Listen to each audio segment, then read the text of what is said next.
Good morning student. Bhagwati शिक्षण प्रशिक्षण की ऑनलाइन क्लासेस कई माह से जारी हैं और इसी के साथ में टॉपिक सारे क्लियर होते जा रहे हैं और अपना सिलेबस भी जहाँ तक 3 यूनिट कंप्लीट होने वाली है ये आपको मालूम है। लास्ट टॉपिक से बस संप्रेषण चल रहा है। तो मैंने कल आपको ये भी बताया था कि इसमें क्या क्या है क्या नहीं पड़ा, अपने सारे जहाँ तक है सारे टॉपिक सब क्लियर कर चुके हैं और एक दो टॉपिक है उनको कर रहे हैं, उसके बाद अपनी 4 यूनिट चालू हो जाएगी। तो इसी के साथ में आज का जो अपना टॉपिक्स है, जो प्रकरण है हमारा, वो क्या है, प्रिंसिपल्स ऑफ कम्युनिकेशन यानी संप्रेषण के सिद्धांत। जो अपना टॉपिक है, प्रकरण है, वो है संप्रेषण के सिद्धांत। तो हम पढ़ते हुए आ रहे हैं कि संप्रेषण क्या है। संप्रेषण को मालूम है कि विचारों का आदान प्रदान है। तो किस प्रकार से, तो कोई भी व्यक्ति अपने विचारों, भावनाओं या किसी समृद्धि को किसी दूसरे व्यक्ति से व्यक्त करता है। तो जब कोई व्यक्ति अपने विचारों को, समृद्धि को व्यक्त करता है तो क्या होता है, संप्रेषण होता है। उसको क्या कहते हैं, संप्रेषण। तो संप्रेषण क्या है, द्विपक्षीय, यानी द्विपक्षीय दो पक्षों के बीच होने वाली क्रिया है, तो उसको क्या कहते हैं, संप्रेषण। जब क्योंकि संप्रेषण एक दूसरे के बिना संभव नहीं है, यानी एक से दूसरे के पास अपने विचारों का आदान प्रदान करने के लिए व्यक्ति चाहिए होते हैं। ठीक है, तो संप्रेषण द्विपक्षीय प्रक्रिया है। क्योंकि संप्रेषण की द्विपक्षीय प्रक्रिया है तो इसके कुछ सिद्धांत भी होंगे। मालूम है कि हर उसके सिद्धांत होते हैं। तो अब कौन कौन से सिद्धांत हैं उनका हम अध्ययन करेंगे।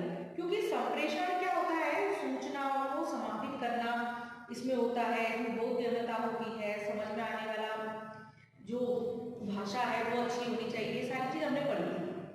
तो इसके सिद्धांत कौन कौन से हैं, तो हम इसके सिद्धांतों का अध्ययन करेंगे। तो सिद्धांत पहला है अपना, वो है भाषा पर अधिकार का सिद्धांत। पहला है भाषा पर अधिकार का सिद्धांत।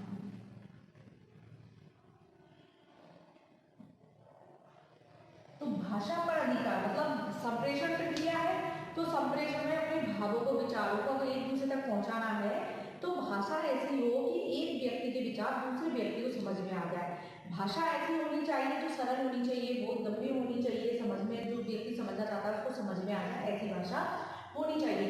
तो भाषा पर अधिकार का जो सिद्धांत है, तो इसके अंदर क्या है कि संप्रेषण की प्रभावशाली भाषा पर अधिकार या भाषा पर निर्भर करती है, यानी जो प्रभावशाली भाषा का अधिकार है भाषा पर निर्भर करती है। यानी प्रेषक को आसान और सही भाषा का प्रयोग करना चाहिए ताकि प्राप्तकर्ता इसे आसानी से समझ सके। मतलब यह है प्रेषक को आसानी, मतलब प्रेषक जो संदेश भेजने वाला है, जो भेजने वाला है या बोलने वाला है, तो उसकी भाषा सरल और अच्छी होनी चाहिए। भाषा पर उसका अधिकार होना चाहिए जिससे कि वो उस भाषा को समझ सके, यानी एक से दूसरे के पास जा सके। कठिन भाषा प्रेषक और प्राप्तकर्ता के बीच बाधा उत्पन्न करती है। ठीक है, बाधा उत्पन्न करती है, कठिन भाषा को समझ में नहीं आएगी तो संप्रेषण नहीं होगा। और कक्षा में कई बार भाषा की समस्या के कारण नए शिक्षित अध्यापक भी असफल सिद्ध हो जाते हैं। जैसे कि कक्षा में अध्यापक अंग्रेजी बोलते हैं ना, तो छात्र उसमें भाषा को नहीं समझ पाते, उसमें उसका उच्चारण को नहीं समझ पाते। तो क्या होता है, अच्छे से अच्छा अध्यापक भी अपनी बात को, अपने जो टॉपिक्स को जो समझाना चाहता है वो नहीं समझ। इसलिए दोनों सिरों पर प्रेषक और प्राप्तकर्ता की भाषा पर अधिकार होना अनिवार्य होता है।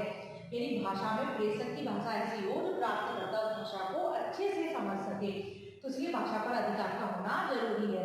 मैंने आपको उदाहरण से ये समझाया कि जैसे अपन हमारी जो है भाषा है, इसमें क्या होता है, इंग्लिश को बच्चे जल्दी से नहीं समझ पाते ना, तो क्या होता है, शिक्षक अगर इंग्लिश में पढ़ा रहा है और उसमें हिंदी करके या फिर इसको ट्रांसलेट नहीं कर रहा है तो बच्चों को नहीं समझ आता। तो इसलिए अपन की जब भी इंग्लिश पढ़ाई जाती है तो उसमें उसका हिंदी में ट्रांसलेशन किया जाता है जिससे कि बच्चे अच्छे से समझ जाए। तो उसमें क्या होता है, अगर कई बार ऐसा होता है नहीं समझ पाते बच्चे, उस भाषा को नहीं समझ पाते, तो क्या होता है, अच्छे से अच्छा शिक्षक भी उस जगह वैल्यू करता है। इसलिए भाषा पर अधिकार का सिद्धांत इसमें संप्रेषण का सिद्धांत है, भाषा पर अधिकार का सिद्धांत। अब दूसरा है सजगता का सिद्धांत।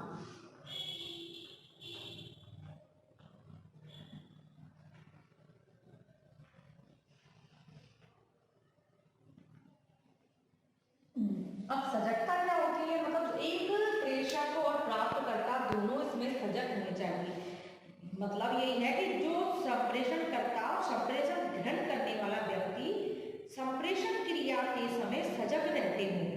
यदि इस क्रिया में कोई एक व्यक्ति सजग नहीं रहता है तो संप्रेषण क्रिया नहीं होती।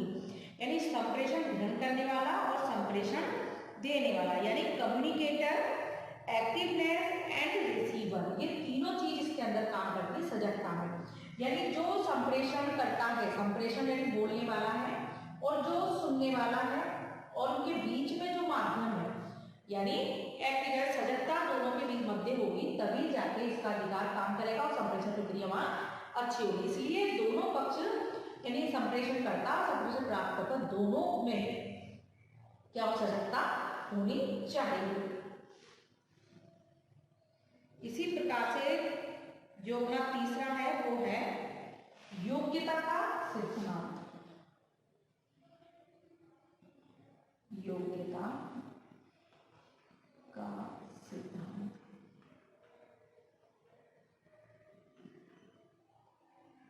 अब योग्यता का क्या मतलब है? इसमें मतलब जो संप्रेषण करता है और जो सुनने वाला है, समझने वाला है, तो दोनों व्यक्ति जो है जिस प्रकार का संप्रेषण है तो इनमें दोनों में ये चीज संप्रेषण को समझने के लिए, ग्रहण करने के लिए व्यक्ति का यानी दोनों व्यक्तियों को योग्य होने चाहिए।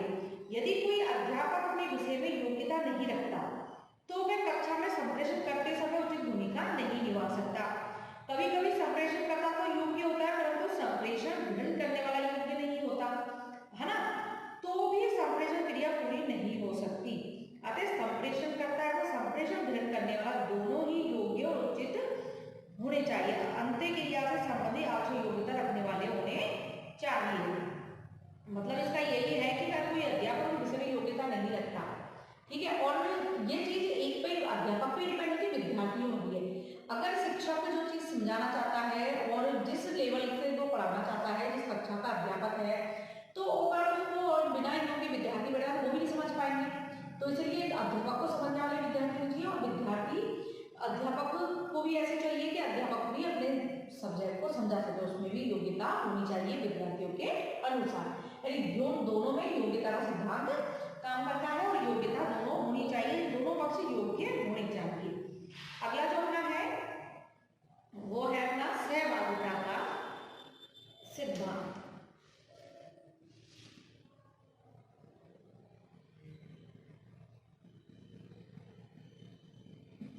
का सिद्धांत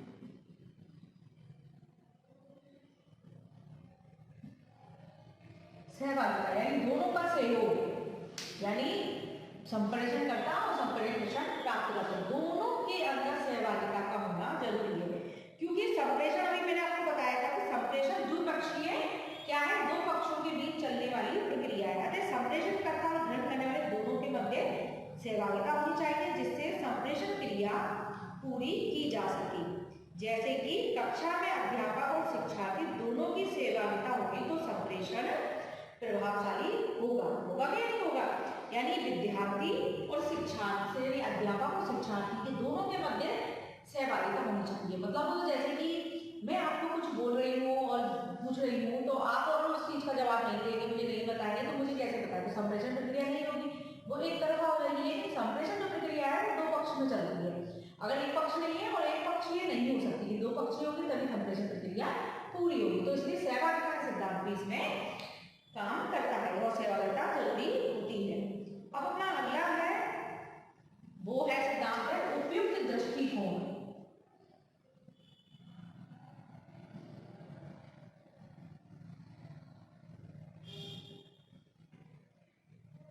का सिद्धांत।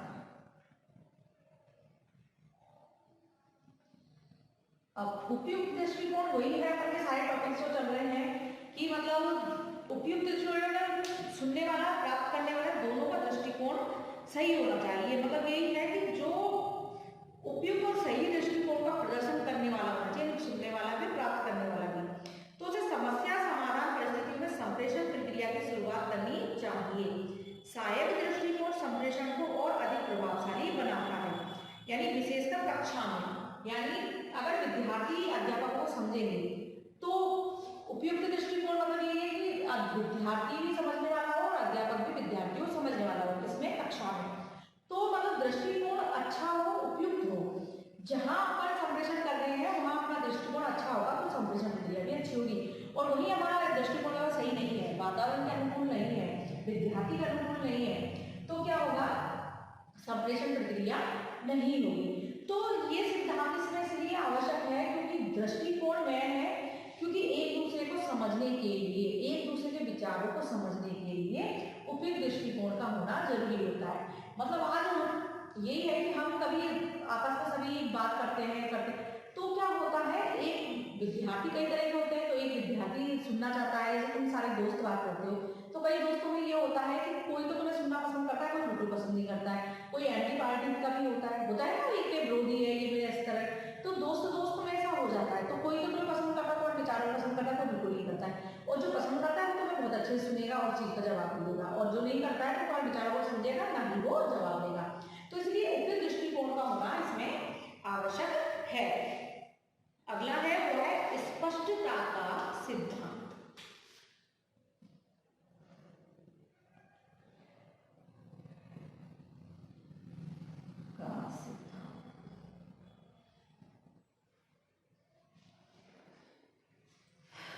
तो स्पष्टता का सिद्धांत यानी जो भी संप्रेषण है वह प्रभावशाली संप्रेषण के लिए संपर्क, मतलब जो अपन की स्पष्टता है तो प्रभावशाली संप्रेषण के लिए यानी संप्रत्य को समझाने के लिए स्पष्टता का होना जरूरी है। मतलब अगर आवश्यक है, ये तो मालूम है, अगर स्पष्ट नहीं होगा तो बिल्कुल संप्रत्य बेकार हो जाएगा। यानी विषय वस्तु के संप्रत्यों की स्पष्टता प्रेषक और प्राप्तकर्ता के लिए आवश्यक है। कक्षा की स्थिति में अध्यापक और विद्यार्थी के मध्य विषय वस्तु बिल्कुल स्पष्ट होनी चाहिए ताकि उसे विद्यार्थी तक प्रभावशाली तरीके से पहुंचाया जा सके।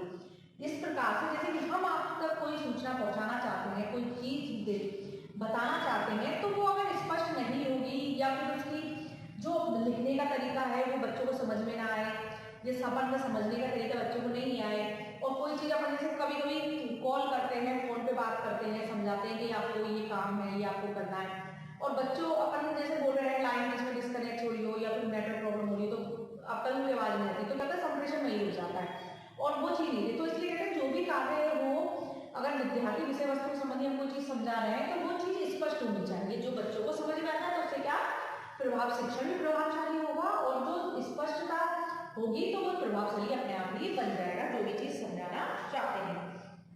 अगला है अपना वो है केंद्रीकरण का सिद्धांत।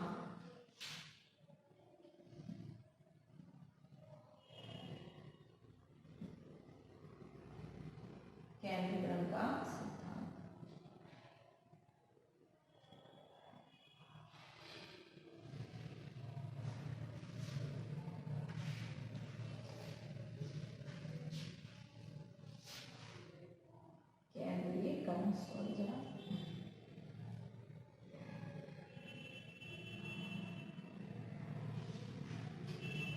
केंद्रीकरण यानी संदेश भेजने की प्रक्रिया के दौरान प्रेषक के मतलब मन में जो संदेश भेजने वाला है उसके मन में मुख्य केंद्रीय बिंदु स्पष्ट होनी चाहिए। संदेश भेजते समय बिंदुओं को ध्यान से नहीं हटाना चाहिए।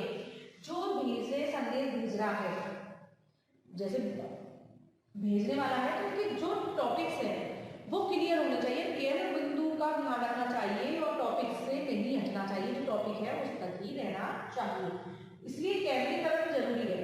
अगर अपन को जो चीज समझानी है और उससे अलग हटके अपन कोई चीज समझाने लग जाते हैं तो क्या होता है, जो टॉपिक होता है वो छूट जाता है और जो फालतू चीज होती है वो ज्यादा समझ में आ जाती है। होता है कई बार टीचर पढ़ाते हैं तो पढ़ाते पढ़ाते क्या होता है, कहीं लाइन जो टॉपिक होता है उस लाइन में भूल चले जाता है, तो क्या होता है जो टॉपिक होता है उसको भूल जाते हैं, और जो टॉपिक्स अपन के नहीं चल रहे होते हैं, जो चीज अपन समझा रहे होते हैं वो चीज तो समझ में आती है, जो टॉपिक होता है वो छूट जाता है कभी। इसलिए संप्रेषण की प्रक्रिया में टॉप केंद्रित वो आप बिंदुओं को समझाना चाहते हैं, जो संदेश भेजना चाहते हैं, तो उस पर से ध्यान नहीं हटाना चाहिए, वो ध्यान का केंद्रीकरण होना चाहिए। अगला है जो अपन का वो है अभिप्रेरणा। आठवां सिद्धांत है वो है अभिप्रेरणा। कल हमने जो पढ़ा था बाधाओं में भी अभिप्रेरणा थी, इसमें भी तो अभिप्रेरणा हर पॉइंट में बहुत मोस्ट वो करता है। मतलब जब तक संप्रेषण प्रक्रिया है तो उसमें सामने जो संदेश भेजने वाला प्राप्त करने वाला दोनों अभिप्रेरित नहीं होंगे। दोनों मतलब प्रेषक की रुचि अधिकतम होनी चाहिए। इसके लिए प्रेषक को ज्ञान होना चाहिए या उसका बोध होना चाहिए कि जैसे कि जो प्राप्तकर्ता पूर्ण रूप से अभिप्रेरित है तो वह संदेश को पूर्ण रूप से प्राप्त कर लेगा, और अभिप्रेरणा की अनुसूची में संप्रेषण प्रभावशाली ढंग से नहीं हो पाता। यानी उसकी रुचि का ध्यान रखना चाहिए। तो संप्रेषण अगर इसकी रुचि का पढ़ने प्राप्त करने रुचि का ध्यान रखें तो संप्रेषण उत्तम होगा। अगर उसकी रुचि का अपन ध्यान नहीं रख सकते हैं, यानी उसकी जो संदेश है उसको, जैसे कि कभी कभी इन्विटेशन होते हैं तो अपन जैसे किसी घर नहीं जाना चाहते हैं और वो दे जाए तो उसमें रुचि नहीं है तो मतलब क्या होगा, तो अपन उससे ज़्यादा बात नहीं कर पाएंगे, उस चीज़ पूछ नहीं पाएंगे। तो अभिरुचि का भी होना बहुत जरूरी होता है। किसी भी अपन किसी ज्ञान को प्राप्त करना चाहते हैं, कोई टॉपिक्स को अपन सीखना चाहते हैं, तो उसमें क्या होता है, विद्यार्थी की भी अभिरुचियों को देखा जाता है। तो अभिप्रेरणा बहुत जरूरी है, क्योंकि अभिप्रेरणा नहीं होगी तो रुचि भी जागृत नहीं होगी। तो इसी प्रकार से अगर बालक अभिप्रेरित है, किसी चीज को जानने के लिए उत्साहित है और वो उस चीज को जानना चाहता है, और किसी संदेश, इसमें संप्रेषण में ये है कि संदेश भेजने वाला प्राप्त करने वाला, इसमें अभिप्रेरणा का होना बहुत जरूरी है। अगर प्रेरणा नहीं है तो संप्रेषण प्रक्रिया उत्तम नहीं होगी, और अच्छी है तो संप्रेषण प्रक्रिया अच्छी से अच्छी हो जाएगी। तो अभिप्रेरणा अधिक होने से अभिप्राय वही है कि संप्रेषण का उत्तम होना, यानी प्राप्तकर्ता की भी हो और भेजने वाले की भी हो। तो ये हो गया आपका अभिप्रेरणा। अब जो अगला पॉइंट है 9वां, वो है सही हाव भाव का सिद्धांत।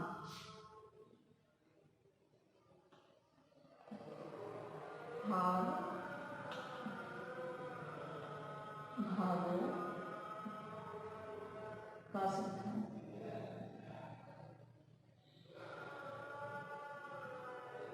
अब सही हाव भाव अपन ने क्या देखा था, एक वो संकेत वाले जो अपन ने देखे थे ना संप्रेषण, उसमें अपन ने देखा था मौखिक और लिखित, और एक वो था आंखों के हाव भाव से, संकेत द्वारा, ये सारी जो अपन ने देखे थे।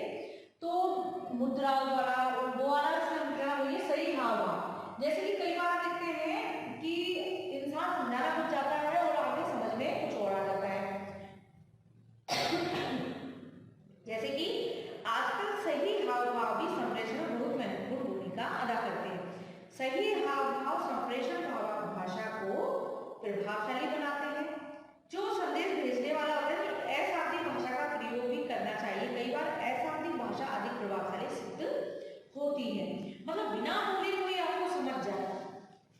हाव भाव क्या होते हैं कि जैसे कि कहते हैं ना, एक व्यक्ति के चेहरे पे खुशी अलग दिखती है, दुखी है तो दुख अलग दिखता है, टेंशन है तो वो अलग दिखती है। वो क्या होते हैं, वो सब हाव भाव होते हैं। देखा है, अगर बहुत खुश है तो वो अलग से चेहरे पे झलकने लग जाता है ना, तो हम कैसे समझते हैं इंसान खुश है, उसके हाव भाव है कि हाँ उसके चेहरे पर उसकी रौनक आ जाती है। और कोई बहुत दुखी है तो उसके चेहरे पर अलग दिख जाएगा।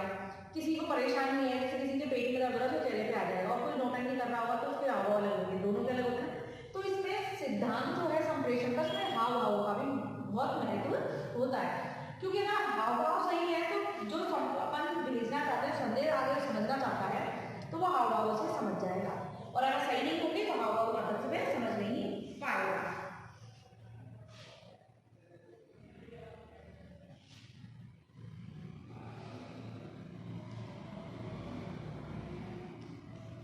अगला है अपना उचित सामग्री का सिद्धांत।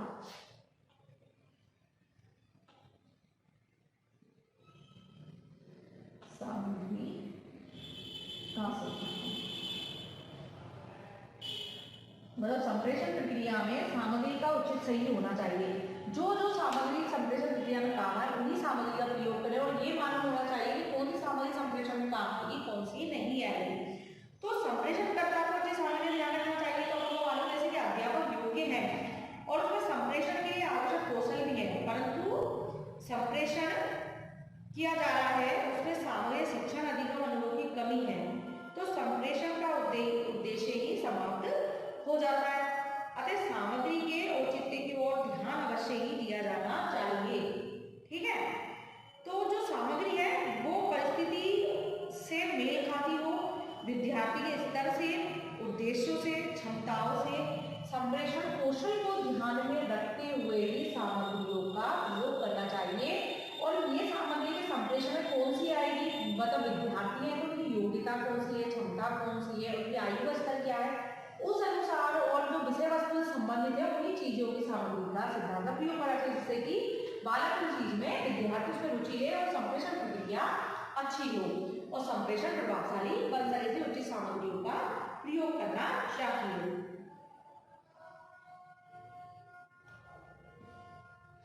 अगला है इसमें 11वां है आपसी समझ का सिद्धांत। अब ये तो आप जानते हैं आपसी समझ नहीं होगी तो संप्रेषण प्रक्रिया नहीं हो सकती। एक दूसरे को समझने और उनकी मनोभावना विचारधारा को समझने के लिए सिद्धांत बहुत काम करता है। जो आपसी समझ का सिद्धांत इसलिए है कि संप्रेषण जो चलता है, जो संप्रेषण प्रक्रिया चलती है वो एक दूसरे में चलती है। तो जब व्यक्ति एक दूसरे को समझता नहीं है, बिल्कुल नहीं जानता, तो संप्रेषण प्रक्रिया नहीं होगी। अगर आपसी समझ है, थोड़ा बहुत एक दूसरे को समझते हैं तो संप्रेषण प्रक्रिया अच्छी होगी। जैसे कक्षा में अध्यापक और विद्यार्थियों को सामाजिक और बौद्धिक पृष्ठभूमि से परिचित होते हैं ना, हम जानते हैं आई बच्चा कैसा है कैसा नहीं है, तो दोनों ओर से उत्तम संप्रेषण की अपेक्षा की जा सकती है। और समझ जितनी अच्छी होगी संप्रेषण प्रक्रिया उतनी ही बेहतर होगी।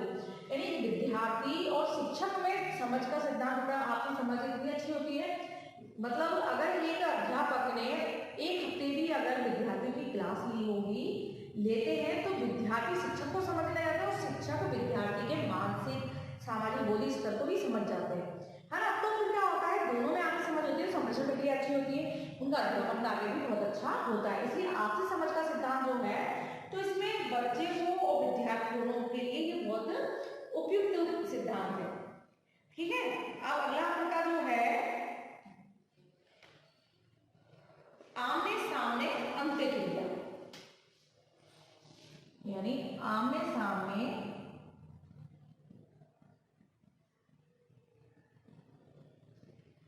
अंत्यक्रिया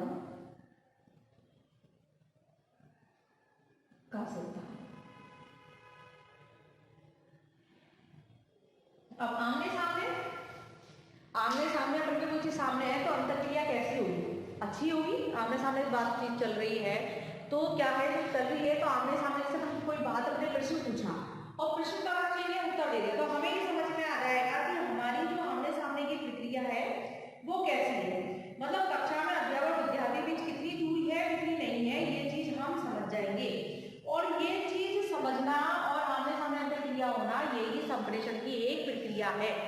यानी संप्रेषण वही है जो आमने सामने हो रहा है, तो उसे पता लग जाएगा कि विद्यार्थी और अध्यापक के बीच में जो अंतर्क्रिया है वो कैसी है। ठीक है ना, समझ में आ ही जाएगा कि अंतर्क्रिया दोनों के मध्य कैसी हो रही है कैसी नहीं हो रही है। तो जब आमने सामने अंतर्क्रिया होगी तो ये सिद्धांत है जो अंतर्क्रिया का, यानी एक अध्यापक और शिक्षक के जब मध्य में अंतर्क्रिया हो रही है तो संप्रेषण को पता लग जाएगा कि इनमें विचारों का कितना है, विद्यार्थी किस स्थिति में है, शिक्षक किस स्थिति में, विद्यार्थी को कितना समझ में आ रहा है कितना नहीं आ रहा है। जैसे कि पढ़ाते पढ़ाते कभी शिक्षक प्रश्न पूछ लेते हैं तो विद्यार्थी ने अगर जवाब दे दिया तो ये है कि संप्रेषण प्रक्रिया अच्छी चल रही है, दोनों में मतलब विद्यार्थी का भी ध्यान है और शिक्षक का भी ध्यान है। और अगर वही उत्तर नहीं आता है तो सोचो कि विद्यार्थी का ध्यान पढ़ाई में बिल्कुल नहीं है। तो ये प्रक्रिया, ये सिद्धांत है, ये बहुत काम करता है कि फेस टू फेस इंटरेक्शन है ना, तो इसलिए बीच की जो दूरी है वो सब मालूम पता चल जाता है कि निकटता कितनी है विद्यार्थी में और शिक्षक में, तो इस सिद्धांत के माध्यम से पता लगाया जा सकता है।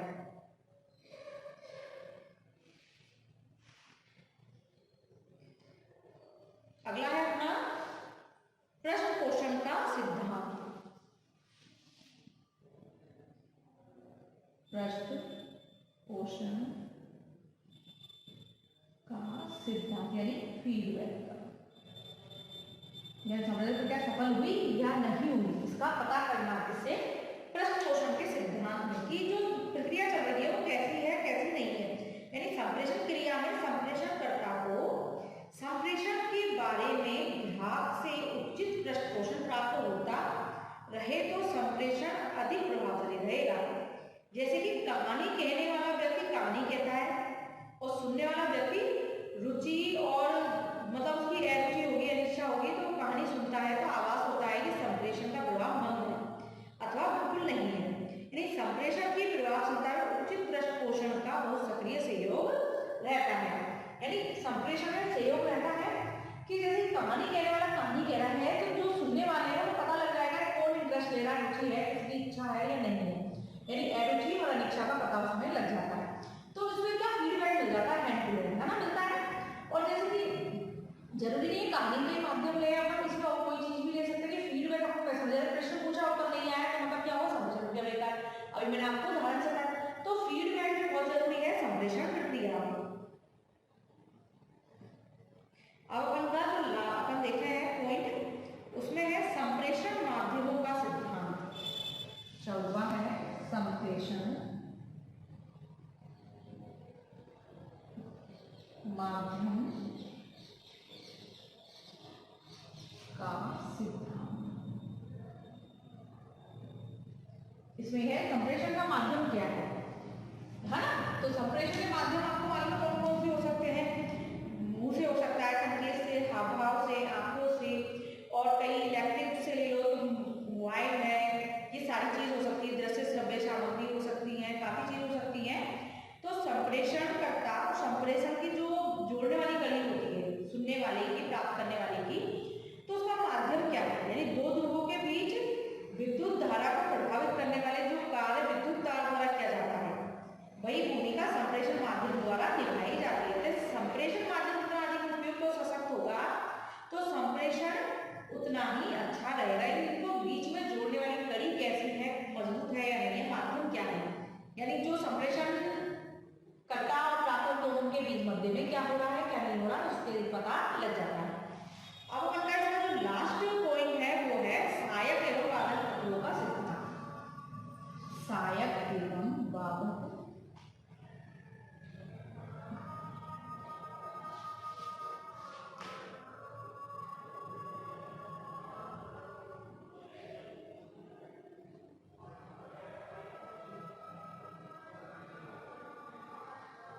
अब संप्रेषण में कौन सी चीजें सहायक होती है और कौन से तत्व ऐसे हैं जो उसमें बाधा उत्पन्न करते हैं। तो बाधा में तो मालूम है अधिक शोरगुल हुआ, प्रकाश की कमी, सुनने देखने में कमी, तो ये सारे तत्व कौन होते हैं, बाधक। और उसी प्रकार से सहायक कौन से होते हैं कि जिसमें सारी व्यवस्थाएं, भौतिक वातावरण, कक्षा का वातावरण, जो सारी चीज सुविधाएं हैं वो सहायक तत्व होते हैं। जो व्यक्ति को मतलब तत्व परिस्थिति के अनुसार उपलब्ध हो जाए तो वो सारी चीज और मतलब कोई चीज कमी ना हो तो वो सहायक तत्व होते हैं। और वही बाधक तत्व जो होते हैं वो जैसे सुनने में परेशानी हुई, रोशनी की व्यवस्था कम हुई, और हर चीज मतलब बाधक तत्व में तो काफी चीज मिल जाती है, भाषा की बाधा होती है, वो चीज होती है। लेकिन सहायक वही तत्व होते हैं जो अपन को संप्रेषण प्रक्रिया में सहायता करते हैं। तो हमने अब आज पूरे संप्रेषण के सिद्धांत देख लिए। 15 सिद्धांत है अपने, 15 सिद्धांत में आपको बता दें कौन कौन से हैं। अगर ये सारे सिद्धांत नहीं होंगे तो संप्रेषण प्रक्रिया में मतलब जो बाधक तत्व कह रहे हैं वो बाधा उत्पन्न कर देगी। तो ये सारे तत्व जो है, तो ये सारे तत्वों का होना जरूरी है संप्रेषण के सिद्धांत के लिए। तो इससे क्या होता है कि संप्रेषण प्रक्रिया इन सारे सिद्धांतों से मिलकर बहुत अच्छी बनती है, और संप्रेषण में सारे सिद्धांत है तो संप्रेषण प्रक्रिया अच्छी है। तो हमने सिद्धांत देख लिए, सारे प्रिंसिपल देख लिए इसके। इसी के साथ में आज हमारा ये टॉपिक नहीं खत्म होता है और हम इसमें पूरे सिद्धांतों का अध्ययन कर चुके हैं। इसी के साथ में धन्यवाद।